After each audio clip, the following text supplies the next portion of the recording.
বিশ্বকাপে টাইব্রেকার যেভাবে জিততে হবে।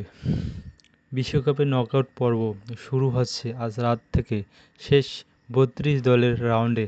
আজ বাংলাদেশ সময় রাত ১টায় কানাডার মুখোমুখি হবে দক্ষিণ আফ্রিকা এবং নকআউট পর্বের সঙ্গে ফিরছে সন্নিক্ষণি টাইব্রেকারের উত্তেজনা। সর্বশেষ বিশ্বকাপে রেকর্ড ৫টি ম্যাচ টাইব্রেকারের গড়েছিল। এবার বিশ্বকাপে যোগ হয়েছে বাড়তি একটি রাউন্ড, লাস্ট ৩২। ফলে সর্বশেষ আসরের রেকর্ড ভেঙে যাওয়ার ভালো সম্ভাবনা রয়েছে। এবার ১৯৮২ বিশ্বকাপ থেকে এ পর্যন্ত ৩৫টি টাইব্রেকারে ৩২০টি শট নেওয়া হয়েছে। এর পরিপ্রেক্ষিতে এবারের বিশ্বকাপে প্ল্যান্টি শুটআউটে কী দেখা যেতে পারে সেটা বিশ্লেষণ করেছে বিবিসি স্পোর্ট ও অ্যাপটা।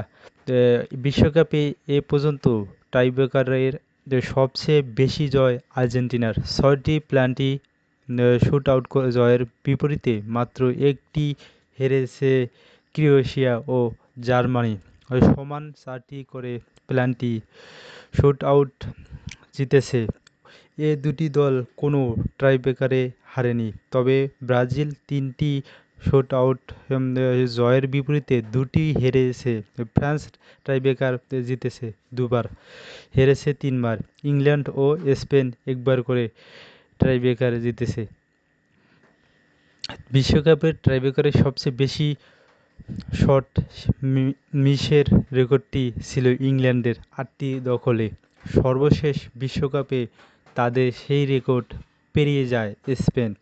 কাতার বিশ্বকাপের শেষ ১৬য় মরক্কোর বিপক্ষে ৩টি শটের একটিতেও গোল করতে পারেনি স্পেন। তাতে বিশ্বকাপে স্পেনের প্ল্যান্টি শট মিসের সংখ্যাও দাঁড়ায় ৯টি।